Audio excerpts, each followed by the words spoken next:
IS digger channel में आपका स्वागत है। आज हम इंडिया और श्रीलंका के रिलेशन के एक छोटा सा पार्ट डिस्कस करने जा रहे हैं। इंडिया, जापान एंड श्रीलंका के बीच में एक ट्राई पार्टी एग्रीमेंट होता है जिसमें ये तीनों देश डिसाइड करते हैं ईस्ट कंटेनर टर्मिनल का विकास करने के लिए। लेकिन अब हुआ क्या है? अब हुआ ये है कि जो श्रीलंका के जो प्रेजेंट गवर्नमेंट है, राजपक्षा गवर्नमेंट, उन्होंने अपने दो पार्टनर इंडिया एंड जापान को ईस्ट कंटेनर टर्मिनल से निकाल दिया है और उन्होंने ईस्ट कंटेनर टर्मिनल के बदले वेस्ट कंटेनर टर्मिनल ऑफर किया है कि आप ईस्ट कंटेनर टर्मिनल नहीं, वेस्ट कंटेनर टर्मिनल बनाओ। तब इशू क्या हुआ है? इशू को हम दो पार्ट में समझ सकते हैं। एक इंडिया के पर्सपेक्टिव से समझ सकते हैं और एक श्रीलंका के पर्सपेक्टिव से समझ लेते हैं। लेकिन इन दो पर्सपेक्टिव को समझने से पहले हम ये जो फोटो है ना उसे समझ लेते हैं।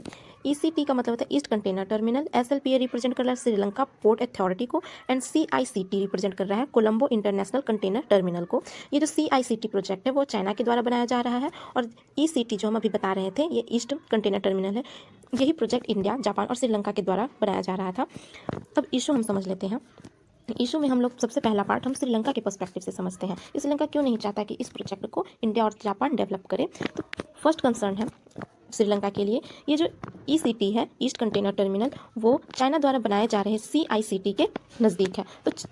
तो श्रीलंका चाहता है कि इस प्रोजेक्ट को चाइना ही डेवलप करे क्योंकि चाइना का जो सीआईसीटी प्रोजेक्ट है वो उसके बहुत ही नज़दीक है। तो चाइना इंडिया और जापान से इसे पहले डेवलप कर देगा, ऐसा श्रीलंका का मानना है।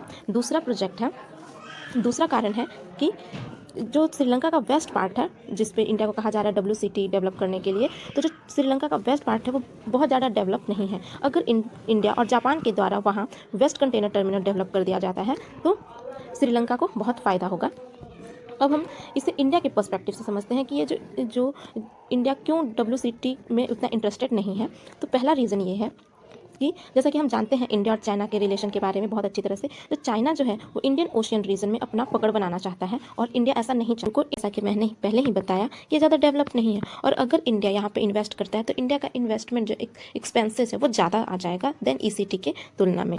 ठीक है। दूसरा रीज़न ये है कि जो हम जानते हैं कि इंडिया और चाइना के रिलेशन के बारे में अच्छी तरह से, तो जो चाइना है वो इंडियन ओशियन रीजन में अपना पकड़ बनाना चाहता है और उसके लिए ये एक बेस्ट ऑप्शन है सीआईसीटी का प्रोजेक्ट।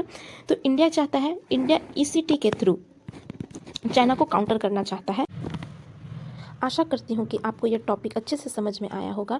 उम्मीद आपसे ये भी करती हूँ कि आप मेरे चैनल को लाइक सब्सक्राइब जरूर करेंगे और अगर आपको कोई दिक्कत आई हो, इसमें कुछ गलत हुआ हो तो आप कमेंट करके हमें बताएं।